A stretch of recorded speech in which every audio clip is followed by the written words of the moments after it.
Елиезер. За патот. За вистината. За животот.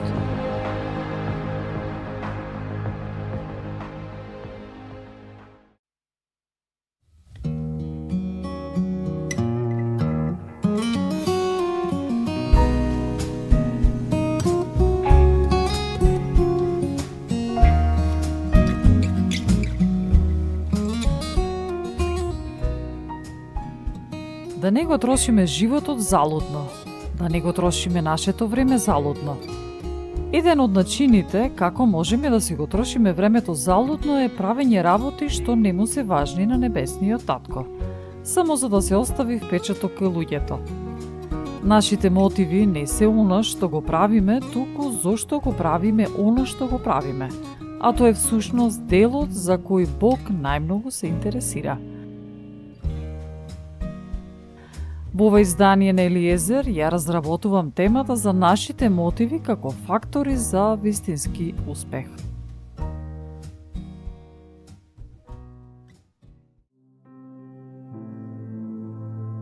I find my joy again as I sit here and rest, waiting on the Lord. 'Cause what can He do in a moment? What can He do in a moment? If I would just wait, I would just wait, I would just wait for Him. And what could He do in a moment? What could He do in a moment? What could He do in a moment? If I would just wait on Him. And what will He do in a moment? What will He do in a moment? What will He do in a moment? As we wait upon Him with such joy filling our hearts, with such peace filling our hearts, with such joy overflowing, bubbling forth from our hearts as we wait. 'Cause what can He do in a moment? And what won't He do in one moment as we wait? And what can He do in a moment? And what won't He do in one moment as I wait?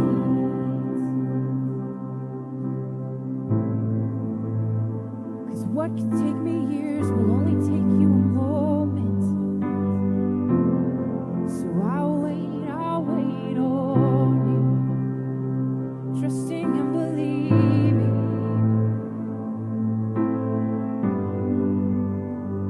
patiently waiting. As Your joy is filling me up.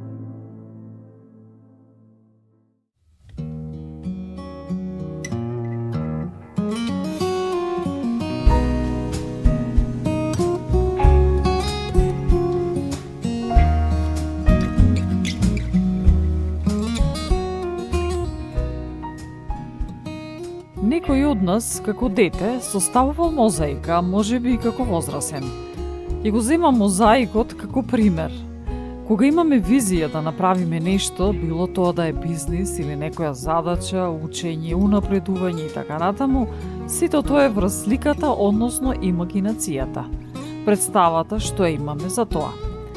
Исто е како кога купуваме мозаик. Никој не ги гледа поделните делови, туку ја гледаме целосната слика на кутијата. Доколку сме истрајни и се обидуваме да направиме различни комбинации од делчињата за да видиме кој каде одговара и каде стои, конечно ќе го составиме мозаикот. Голема е веројатноста дека откако сме го составиле тој мозаик, ќе сакаме да се предизвикаме со нова цел, нов мозаик. Небесниот татко така не направи, за да имаме мотив и желба да достигнуваме нови цели, нови предизвици, да растеме. Она што е важно да се потенцира е тоа дека треба да уживаме во патувањето кон исполнување на зададената цел.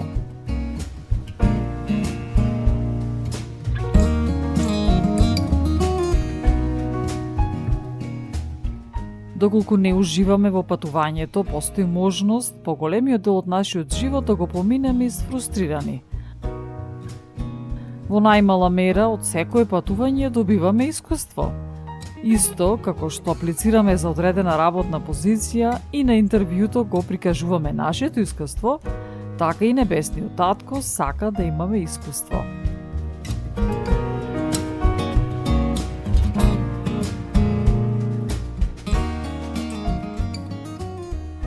Предизвикот се состои во следново. Лесно е да се каже некому да му ги прости престапите на својот ближен, но кога станува збор за нас лично, кога нас не се случува некој да не повреди и особено кога таа личност е тешка за сакање, тогаш настапува нашето искуство. Лесно е да му се каже некому што да прави, како да постапи, да се дели совет.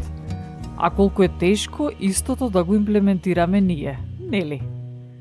Колку пати сме го прашувале Бог што треба да правиме, а тој ни рекол, направи го истото што ти би му го кажал на другиот да го направи.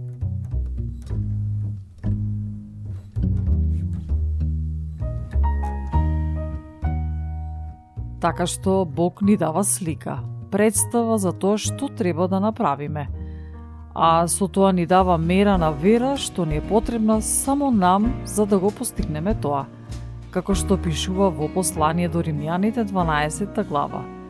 Мислете според делот на верата што Бог на секого му го одмерил.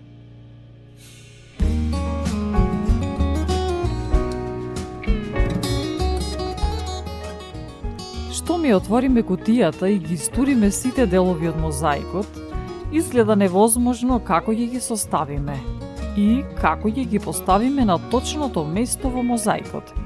Може би ќе најде прашањето дали сакаме да го составиме мозаикот воопшто или да бараме нешто полесно. Има многу делови да се состават од моментот каде сме и каде треба да стигнеме. Исус Христос во Евангелие според Јован констатира: Јас те прославив на земјата, го извршив делото што си ми го дал да го извршам.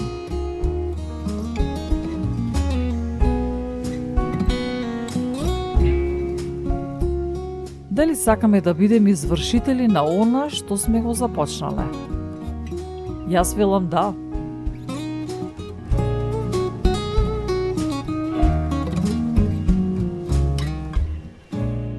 Кога почнуваме да го составуваме мозаикот, прво ги поставуваме деловите кои оформуваат рамката, па потоа ја составуваме внатрешноста на сликата.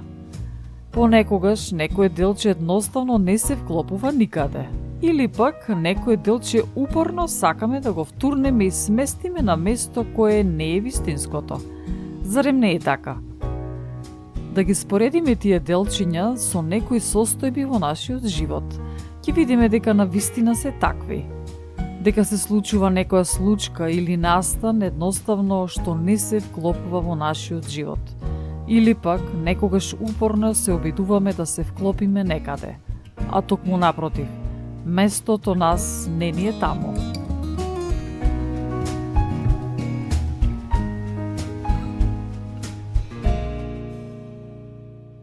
Лесно е да се зборува за победата, за успешните луѓе, за готовиот производ, но не секој зборува за процесот, за предизвиците, за тешкотиите, за подовите, па споредувајќи се со успешните доаѓа чувството на незадоволство, фрустрација, омаловажување, нетрпеливост, дури до степен на откажување. Личниот раст и развој трае постојано. Во послание на апостол Јаков е запишано: Радувајте се, браќа мои, кога ќе паднете во разни искушенија, знаејќи дека испитувањето на вашата вера создава трпеливост. Трпеливоста пак нека ви биде совршена работа, за да бидете совршени и целосни, без никаков недостаток. На ова се надоврзува и даденото решение. Ако некому од вас не му достига мудрост, нека ја моли од Бога, кој на сите им дава изобилно и без укор, и ќе му се даде. Но да се моли со вера и никако да не се сомнева. Оти оној кој се сомнева прилега на морски талас, кого ветрот го издига и растура. Таков човек нека не мисли дека ќе добие нешто од Бога. Човек што се двоуми во сите своји патишта е непостојан.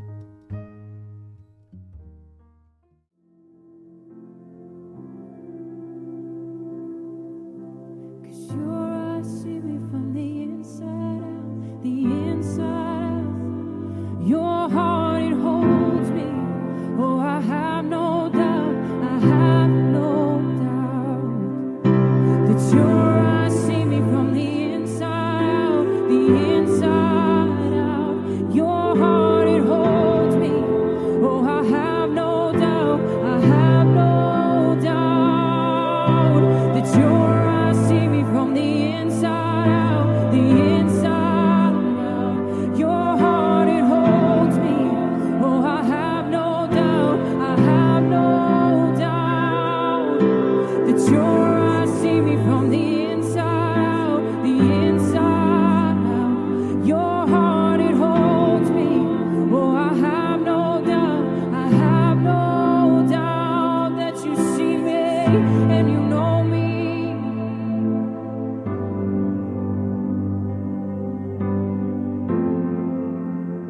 From the inside out, upside down, every way around, you know me.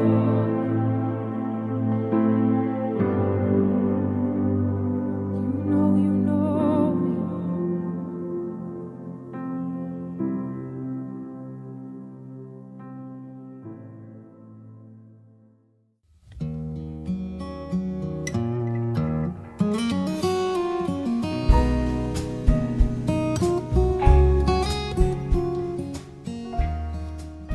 Треба да живееме повкоренето, а не површно, односно да живееме според духот, а не според душата. Душата има 3 дела – ум, волја и емоции.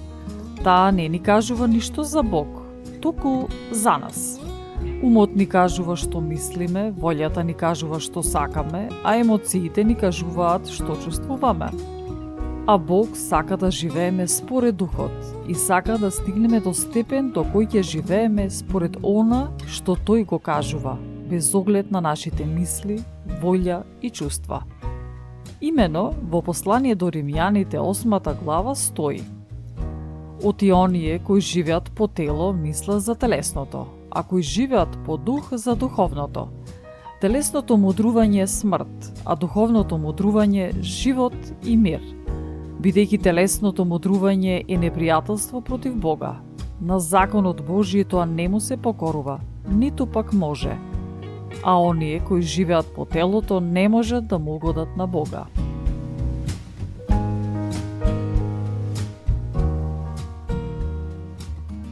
Таков пример за послушност е примерот во Евангелие според Лука 5 глава. Еднаш, кога народот се притискаше кон Исус за да го чуе Словото Божјо, он стоеше покрај Генисаретското езеро. Тогаш виде 2 кораба што стоја покрај езерото, а рибарите излегле од нив и се ги плавеа мрежите.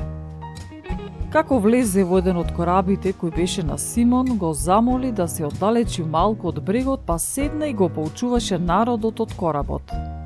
А штом престана да говори, му рече на Симон: заплови во подлабоко и фрлете ги мрежите свој за лов. Но Симон му одговори и рече: Учителе, цела ноќ се трудевме и ништо не уловивме, но по твоја волја ќе ја фрлам мрежата. И штом го направија тоа, тие уловија голема количина риба, та дури мрежата им се скина. Им дадоа знак на другарите што беа во другиот кораб да дојдат и да им помогнат. И тие дојдоа и ги наполнија и 2 кораба, така што за малку ќе потонеа.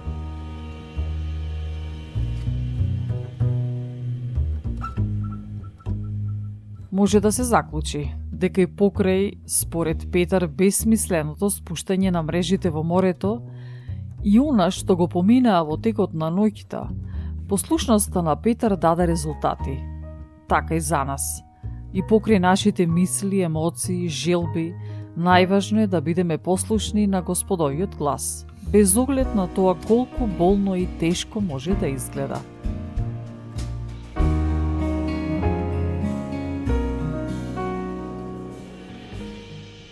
Еден од најзначајните мотиви за да се биде успешен е причината зошто сакаме да бидеме успешни. Кој е мојот мотив за да бидам успешна?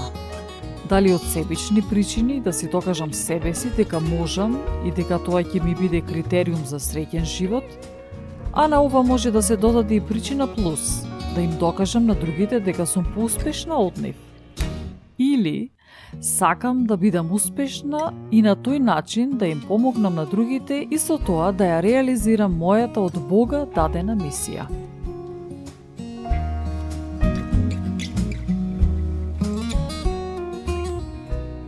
Значи, нашите мотиви треба да поаѓаат прво за да му бидеме послушни на небесниот татко и второ, да им помагаме на другите луѓе.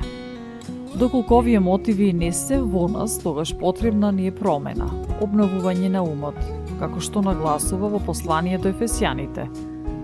Оти ние сме негова творба, создадени во Исус Христос за добри дела, што Бог ги предопределил уште од порано да ги вршиме.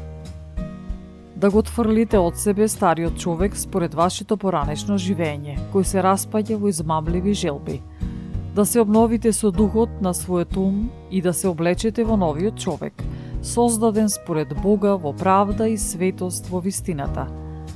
Вие некогаш бевте темнина, а сега сте светлина во Господа. Живеете како деца на светлината.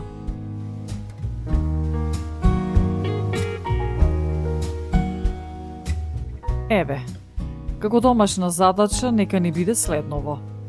Кога ќе најдеме време за да бидеме сами, да размислиме и да напишеме на хартија што правиме во текот на денот, сите активности.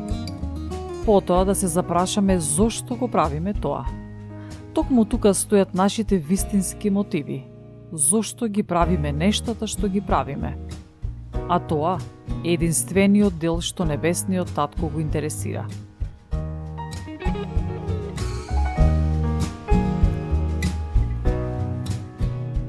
Нашата промена подразбира и понизност, како што гласи Божиот збор, и така понизете се под силната Божја рака, за да ве возвиши во право време.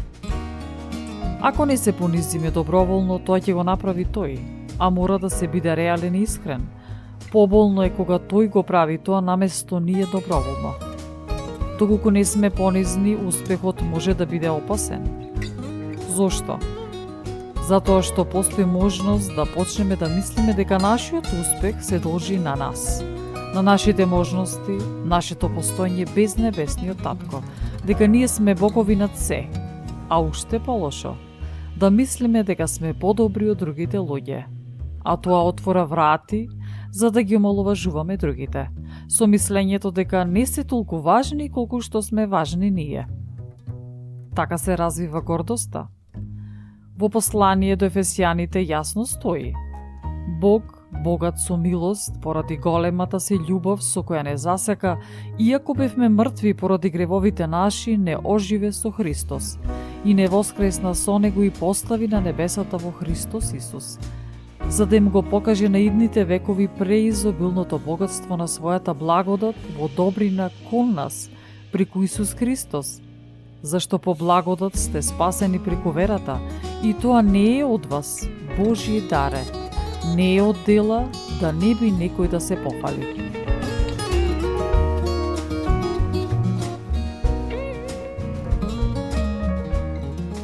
Треба да поаѓаме од вистината дека небесниот татко е оној кој постојано не наблюдува. Може би од луѓето ќе се скриеме, ама не и од него. Треба да пораснеме, а за тоа треба да сме отворени кон промена. А нема подобар татко од небесниот, кој ќе не научи, нели? Ако му оставиме нему, тој да не води, ќе нема потреба ние сами да се промовираме, туку тој ќе не промовира и унапреди. Затоа, да ги откриеме вистинските мотиви за она што сме и што треба да бидеме.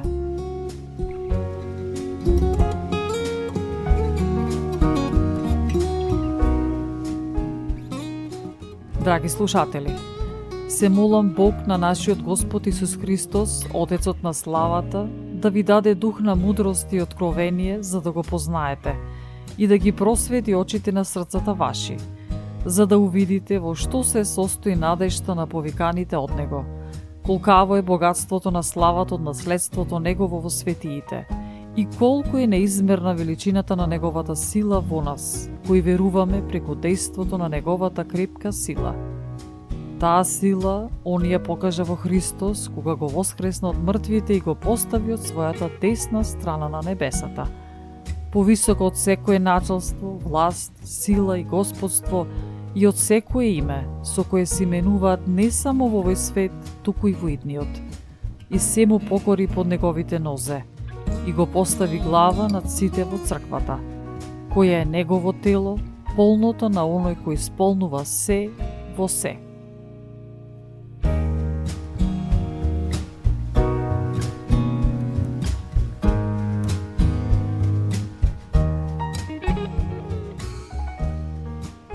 Ја следевте емисијата Елиезер со Елена Ѓурѓиевска Костадиновиќ, под покровителство на и во соработка со Господ Исус Христос и Светиот Дух.